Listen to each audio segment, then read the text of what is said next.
Hello guys, कैसे हैं आप सभी। सो गाइस, आज फिर से आपके लिए पैरामाउंट बुक का सलूशन लेकर के आया हूँ।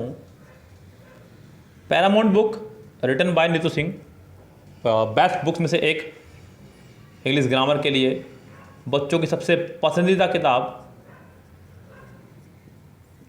गाइस, यहाँ मैं इसका एक चैप्टर करा रहा हूँ आपको, सिंटैक्स, जिसको हम बोल देते हैं नॉर्मल आम लैंग्वेज में।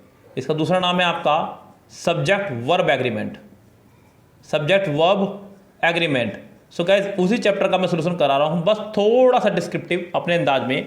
यहाँ हम लोग इसको खूब बिंदास विस्तार से बता रहे हैं बच्चों। यहाँ जो सेंटेंस है, पहला आज का रूल है, बात हो रही है ऑपरेटिव सेंटेंस की। कह रहा है कि बुक ने बच्चों कहा है, बुक ने कहा है बच्चों, ध्यान दीजिएगा, देखिएगा। मैं पहले बता के चला था आपको पहले ही कि मैंने आपसे पूछ लिया था, परमिशन ले ली थी कि मुझे बुक को बिल्कुल डिट्टो पढ़ाना है या अपने अंदाज में कुछ इसमें एडिट करते हुए पढ़ाना है।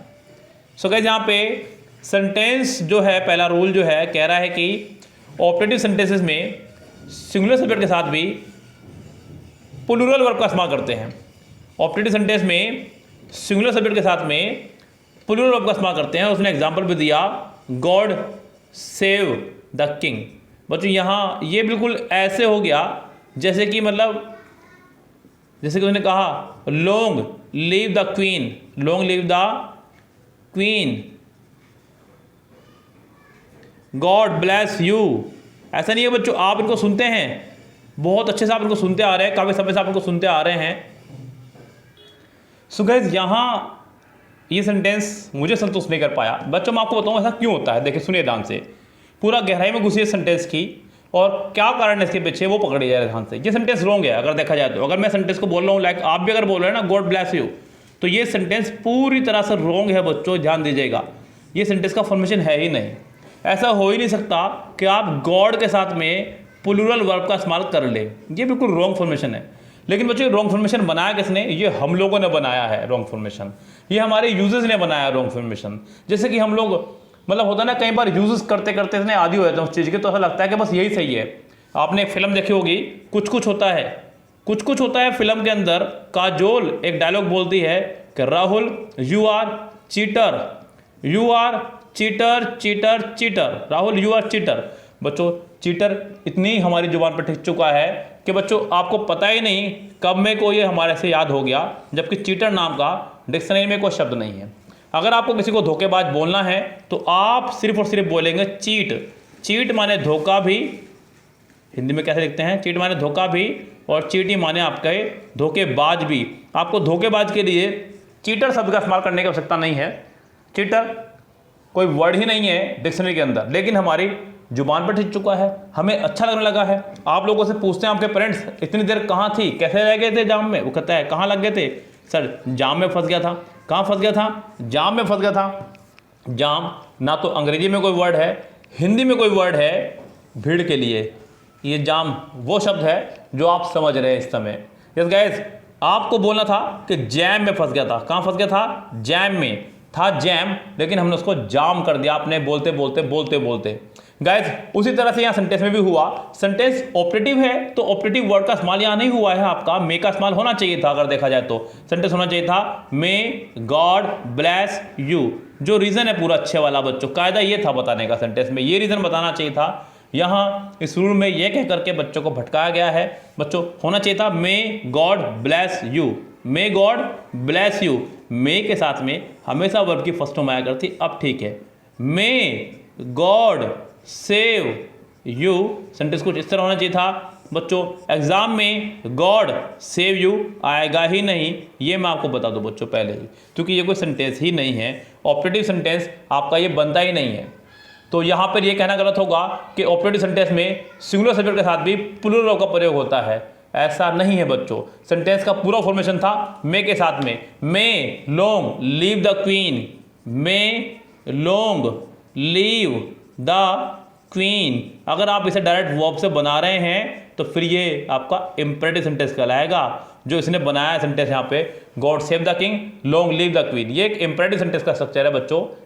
ऑपरेटिव सेंटेंस का स्ट्रक्चर ये हमारा नहीं है। लेकिन यहाँ फिर वही भूल हुई यहाँ पे जो नॉर्मली भूल होती है इंसान से, क्योंकि यूजेस इतना ज़्यादा इसका हो चुका है हमारे पास में कि हमें लगा ही नहीं कि कब में कोई हमसे गलत हो गया और कब में कोई हमसे सही हो गया। ओके गाइस, लेकिन बच्चों आप मत ये गलती कीजिएगा एग्जाम में, आप मे गॉड ब्लेस यू का इस्तेमाल करें। गॉड ब्लेस यू एक अपर रूप है उसका, आपने उसका बिगड़ा हुआ रूप है ये गॉड ब्लेस यू, लोगों ने इसका मे खा लिया और गॉड ब्लेस यू ओनली बोलना शुरू कर दिया, जुबान पर टिक गया है, ऐसा लगता है कि यही सही है और मैं जो पढ़ा रहा हूँ वो गलत है बच्चों।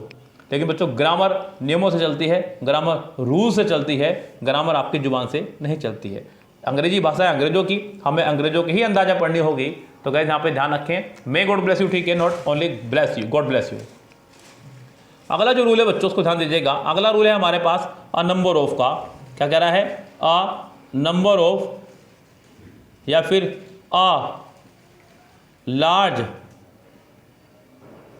नंबर ऑफ या फिर अ ग्रेट नंबर ऑफ। बच्चों यहाँ ये रूल पे हमेशा ध्यान रखें, a number of, a large number of, a great number of, इन चीज़ों का ध्यान रखें आप लोग। इसका मतलब है आपके कोई अनिश्चित संख्या। क्या है बच्चों? अनिश्चित संख्या। अगर आप इससे पहले लगा रहे हैं दा तो ये हो जाएगा आपका निश्चित संख्या। क्या हो जाएगा बच्चों फिर आपका ये निश्चित संख्या। अब जहाँ तक बात है बच्चों नाउन की, तो ध्यान दीजिए बच्चों, मैं आपको यहाँ पे थोड़ा सा अंदर घुस के इसके पढ़ाऊँगा, ज़्यादा अच्छा रहेगा।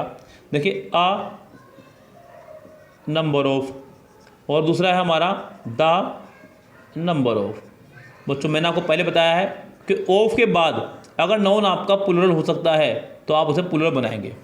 ऑफ के बाद आने वाला नाउन अगर प्लूरल बन सकता है तो आप उसे प्लूरल बनाएंगे। और यहाँ मैंने भी वही किया, ऑफ के साथ प्लूरल नाउन। लेकिन मैंने आपको दूसरी बात बताई है कि प्रपोजिशन के बाद वाले पार्ट को सेंटेंस में कुछ नहीं मानते हैं। प्रपोजिशन के बाद वाले पार्ट को सेंटेंस में कुछ नहीं मानना है, वर्ब आपकी आ रही है पिछले वाले सब्जेक्ट के अकॉर्डिंग। तो गाइस यहाँ पे अ नंबर ऑफ जो कि है एक अनिश्चित संख्या तो प्लूरल वर्ब आएगी, द नंबर ऑफ जो कि एक निश्चित संख्या इसके साथ में आपकी सिंगुलर वर्ब आएगी। किसी भी निश्चित संख्या के लिए हम लोग सिंगुलर वर्ब का इस्तेमाल क्या करते हैं। आपको याद होगा कि मेरी बहन की शादी में मेरे 10,000 रुपये खर्च हो गए, नोट 10,000 रुपये खर्च हो गए, क्योंकि यहाँ पे निश्चित संख्या थी तो मैंने सिंगुलर में रखा। बच्चों यहाँ पर आएगी आपकी सिंगुलर वर्ब। सिंपल है बच्चों, खूब अच्छे से रखिएगा। मैंने कहा अ number of students, a number of students were present in the class, were present in the class. तो गाइस यहाँ पे सेंटेंस में इस्तेमाल किया हमने वर का, क्योंकि ऑफ के बाद प्लूरल नाउन आया है, इसे तो हम कट मानते हुए चलेंगे। ये वर्ब आई है आपकी अ नंबर ऑफ के लिए। किसके लिए है आपके ये? अ नंबर ऑफ के लिए। दूसरा सेंटेंस अगर मैं कहूँ इसी में, मैंने कहा the number of students, the number of students, students को कट कर दीजिएगा, वर्ब आएगी आपकी द नंबर के हिसाब से वोज, सिंगुलर वर्ब। तो बच्चों यही है वो छोटी छोटी चीज़ें जो आपको आगे लेके जाती हैं। रटा रटाया काम नहीं आएगा, समझ के पढ़िएगा ज़्यादा अच्छा रहेगा, क्योंकि छोटी छोटी चीज़ों से ही इंसान बड़ा बनता है। बड़ा वो नहीं जो बड़ी बड़ी बातें करे, बड़ा वो है जो छोटी छोटी बातों को समझने लगे। ओके गाइस, तो छोटी छोटी बातें समझने लगे, बड़े बनने की तरफ आप लोग कदम रख देंगे अपने। मैं ये नहीं कह रहा हूँ कि मैं यहाँ पे बैठकर आपको सबसे बेस्ट ग्रामर पढ़ा रहा हूँ, लेकिन मेरा काम ये है कि मैं आपको सही पढ़ाऊँ, सही बात दिखाऊँ। ओके गाइस, चलते हैं रूल नंबर नेक्स्ट पे। रूल नंबर नेक्स्ट है हमारा अमाउंट ऑफ, क्वांटिटी ऑफ। बच्चों यहाँ साफ पता चल रहा है अमाउंट ऑफ यानी कि मात्रा, यानी कि मात्रात्मक शब्द है आपके। कैसे शब्द है आपके बच्चों? ये मात्रात्मक शब्द है, मात्रा को बताने वाले शब्द हैं। तो ये आपके हुए अनकाउंटेबल। क्या हो गया बच्चों? ये अनकाउंटेबल वर्ड है आपके ये, यानी कि ये आपको बता रहे हैं मात्रा को। किसको बता रहे हैं? ये मात्रा को। इनके बाद आने वाला नाउन भी आपका होगा अनकाउंटेबल। क्या होगा? अनकाउंटेबल। जब इनके बाद में अनकाउंटेबल नाउन आ रहा है तो अनकाउंटेबल नाउन को सिंगुलर प्लूरल नहीं होता है, वो सिर्फ सिंगुलर ही होता है। इसके साथ वर्ब आएगी आपकी सिंगुलर। कैसी वर्ब आएगी बच्चों? साथ में इसके सिंगुलर। तो गाइस यहाँ पे इसके साथ में रहने वाली है सिंगुलर वर्ब। कैसी वर्ब रहेगी? Singular verb. बिल्कुल सही जाके बनाया है रूल को, ये वाला बढ़िया रूल पढ़ाया है बच्चों। जरा देखिए ध्यान से सेंटेंस पे क्या एग्जाम्पल दिए उन्होंने। कह रहा है कि द अमाउंट ऑफ मनी,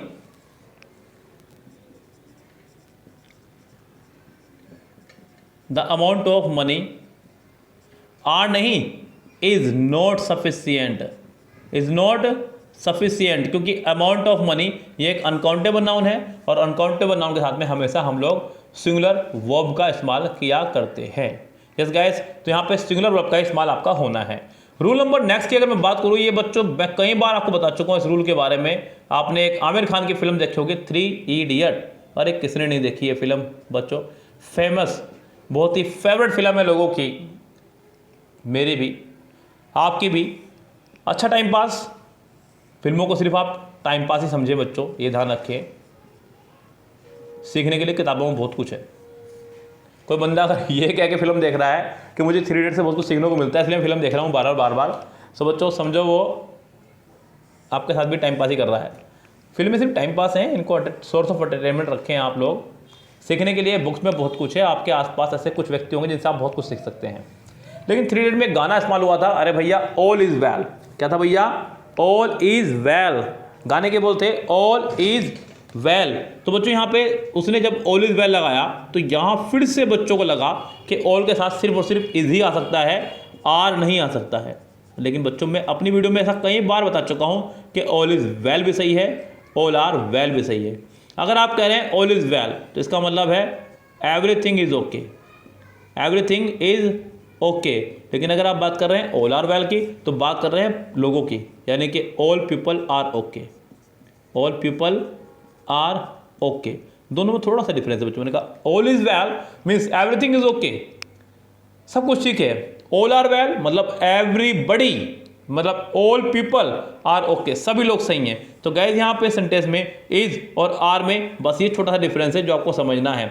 आपको ध्यान देना होगा कि कब सेंटेंस में वो बात लोगों की कर रहा है और कब सेंटेंस में वो बात थिंक की कर रहा है। जैसे कि उसने कहा all are well at home, घर पर सब ठीक है, तो इसका मतलब बात हो रही है घर पर लोगों की, नॉट घर की, घर पे बैठे हुए सभी लोगों की बात हो रही है, इसलिए उसने कहा ऑल आर वेल। क्या कहा उसने, all are well. Okay guys, उम्मीद करता हूँ कि आपको ये बात समझ में आ गई होगी। ऑल इज़ वेल और ऑल आर वेल दोनों ही आपके सेंटेंस करेक्ट हैं।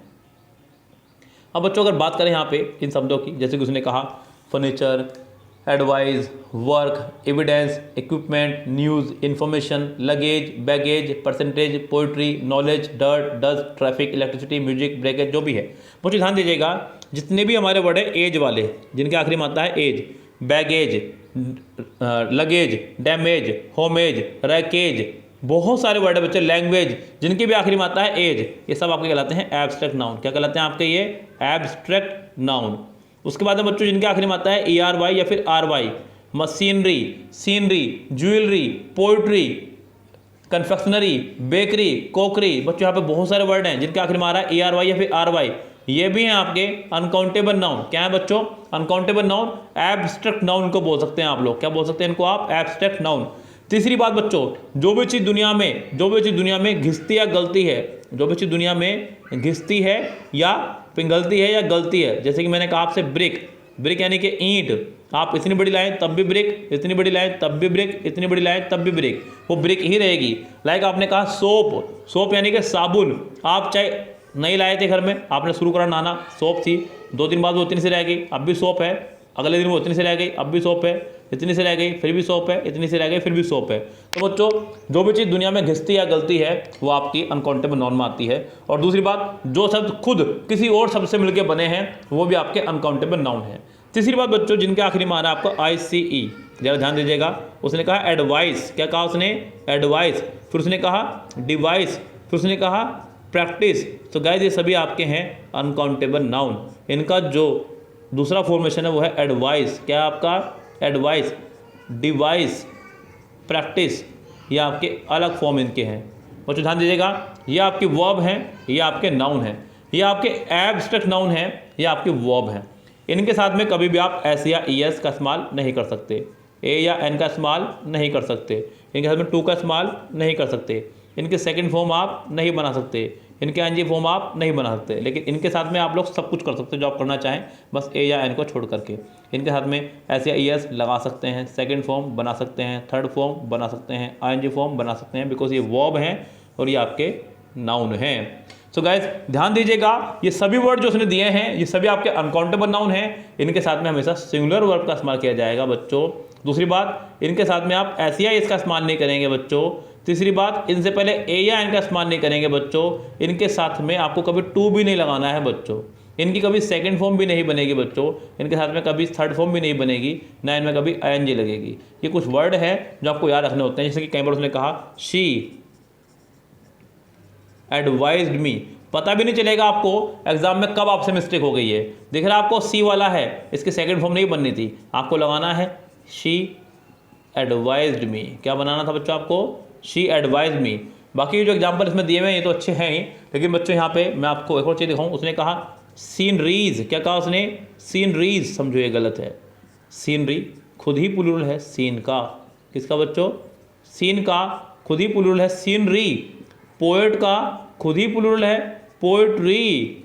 मशीन का खुद ही बना हुआ है मशीनरी। तो गाइज आप इसका अन्य प्लूरल मत बनाइए, ये आपके पहले से ही दिए गए वर्ड से बने हुए हैं। जो सब इस तरह से बनते हैं उनको बोलते हैं एब्स्ट्रैक्ट नाउन। क्या बोलते हैं इनको? Abstract noun. तो गाइज यहाँ पे सेंटेंस में इनमें ना तो कभी ऐसे ऐसा आएगा जो वर्ड आपको दिख रहे हैं, ना इनमें कभी भी प्लूरल वर्ब आएगी, ना किसी पहले ए या एन आएगा, और भी बहुत सारी चीज़ों को याद रखें। ओके गाइज, चलते हैं रूल नंबर नेक्स्ट पे। कह रहा है कि कुछ नाउन ऐसे हैं जो देखने में हमेशा प्लूरल लगते हैं। कैसे लगते हैं बच्चों? देखने में हमेशा प्लूरल लगते हैं क्योंकि इनका आखिरी में एस या ई एस है। और बच्चों एक कमाल की बात और भी है, इनके आखिरी में आए हुए आप एस या ई एस को हटा भी नहीं सकते। क्यों नहीं हटा सकते? जरा देखे ध्यान से। उसने कहा सीजर्स, क्या कहा उसने? सीजर्स। तो बच्चों ध्यान दिए, सीजर्स में मतलब कैंची। जरा अगर आप गौर करेंगे तो कुछ इस तरह के शेप में होती है कैंची। अगर आप गौर करेंगे तो इसमें आपके दो हिस्से हैं, एक हिस्सा ये रहा, एक हिस्सा ये रहा। ये अपने आप में ही प्लूरल है। बात अगर दो की हो तो क्या आप उसके लिए इस लगाएंगे या आर लगाएंगे? आप सिंपल सी बात है कि आर लगाएंगे, बिकॉज बात दो की हो रही है। आपने कहा चिमटा, टोंग्स, तो गैस चिमटा भी कुछ इसी फॉर्मेशन में आपका आधारित है। एक दो हिस्से इसके अंदर हैं, तो बच्चों इसके लिए आप लोग हमेशा प्लूरल वर्ब का ही इस्तेमाल करने वाले हैं। एक बात और कमाल की ये है कि इनमें आए हुए आप एस या ई एस को नहीं हटा सकते, इनसे पहले आप ए या एन नहीं लगा सकते, इनके साथ में सिंगुलर वर्ब नहीं लगा सकते, इनसे पहले टू नहीं लगा सकते, इनकी आप सेकंड फॉर्म थर्ड फॉर्म नहीं बना सकते, इनके साथ में आईएनजी फॉर्म नहीं लगा सकते, इनमें एपोस्ट्रोफ एस नहीं लगा सकते। बच्चों ये सब चीज़ें बंदी से हैं, ये सब चीज़ें भी लिख ले रहा बच्चों, ये एक्स्ट्रा में है आपके लिए, इसे बोलते हैं बड़े डोज। उसने कहा scissors, tongs, pliers, pincers, bellows, trousers, pants, pyjamas, shorts. बच्चों अगर आप गौर करेंगे यहाँ पे, जैसे उसने कहा ट्राउजर्स, तो बच्चों यहाँ पे ट्राउजर्स में भी आपके दो पाँचे ही होते हैं अगर आप गौर करेंगे तो। ओके गाइस, ये आपके ट्राउजर्स है, इसमें दो पाँचे हैं, तो गाइस इसके दो पैर हैं। उसने कहा गोगल्स, स्पेक्टिकल्स, चश्मे की बात हो रही है बच्चों, चश्मे में भी आपके दो सिरे होते हैं, आपको पता ही है बच्चों। क्या मैं डायग्राम बनाऊँ, मेरी आर्ट देख देख क्या बोर हो गए होंगे, इतनी बढ़िया आर्ट। आप सोच रहे होंगे सर आप एम.एफ. हुसैन क्यों नहीं बन गए, आप तो बेकार में टीचर बने हैं यहाँ पे। यस, तो गैस चश्मे में भी होते हैं दो हिस्से, तो इसलिए स्पेक्टिकल्स प्लूरल है आपका। बाइनोकुलर्स मतलब दूरबीन, दूरबीन में भी होते हैं आपके दो हिस्से, इसलिए ये भी आपका प्लूरल ही है। उसके बाद बच्चों कुछ वर्ड ऐसे हैं जो आपको प्लूरल तो नहीं कह सकता, लेकिन बच्चों हैं ये प्लूरल ही, जैसे कि उसने कहा आपसे आर्म्स यानी कि दान, अमेंड्स संशोधन, आर्चीव्स ऐतिहासिक दस्तावेज, arrears auspicious congratulations, embers fireworks, lodgings, outskirts, particulars, proceeds, regards, riches, remains, savings, shambles, surroundings, tidings, troops, tactics, thanks, valuable, wages, belongings, braces, etc। So guys ये सभी शब्द हैं आपके प्लूरल, इनके साथ में आप हमेशा प्लूरल वर्ब का ही इस्तेमाल किया करते हैं। ज़रा हो जाए बच्चों दो चार एग्जाम्पल इसके, और फिर आज की बात को यहाँ समाप्त करूँगा अपनी। उम्मीद करता हूँ कि मैं आपको समझाने में सक्षम हो रहा हूँ। उसने कहा है वेयर इज़ माई पैंट, तो गाइज ये हुआ आपका रॉन्ग। अगर आप कह रहे हैं क्योंकि पैंट्स आपका ऑलरेडी प्लूरल है, आप इज़ नहीं, इसके साथ में आर का इस्तेमाल करेंगे। यस, उसने कहा वेयर आर द टोंग्स, बच्चों ये सेंटेंस ठीक है क्योंकि टोंग्स आपका चिमटा यानी कि जिसके दो मुंह होते हैं, तो प्लूरल लगाएंगे। उसने कहा आई वांट अ सीजर्स, तो गाइज सीजर्स आपका वैसे ही प्लूरल है, उसके लिए आप आ का इस्तेमाल नहीं कर सकते। तो ये हैं कुछ मिस्टेक्स जो आपके सामने नॉर्मली देखने को मिलेंगे आपको। गलत है तो गलत है, सिंपल सी बात है बच्चों। तो गाइज यहाँ पे सेंटेंस आपका इस तरह से कुछ ठीक होंगे जो मैं आपको बता रहा हूँ, और इसी तरह से आपको ठीक करना होगा। बाकी एग्जाम्पल आपके सामने दिए गए हैं। उम्मीद करता हूँ कि आपको आज की पूरी बात मेरे द्वारा समझाई गई समझ में आ गई होगी।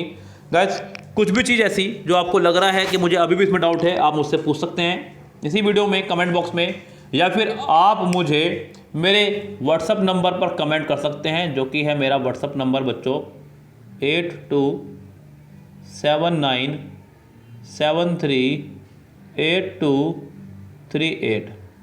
मेरे इसी नंबर पर आप व्हाट्सअप कर सकते हैं। कॉल मत कीजिएगा बच्चों, व्हाट्सअप कीजिएगा ओनली, मैं आपको वही जवाब दूंगा। और गाइज आपको बता दूं बच्चों, यहाँ पे 1 मार्च से हमारा एमबी बुक का रिकॉर्डेड बैच शुरू हो रहा है। एमबी की बुक से कंप्लीट एमबी 195 सेट के साथ में कराई जा रही है बच्चों। इससे पहले उसके अंदर 166 सेट हुआ करते थे, जिसका प्राइस 1000 रुपीज़ था।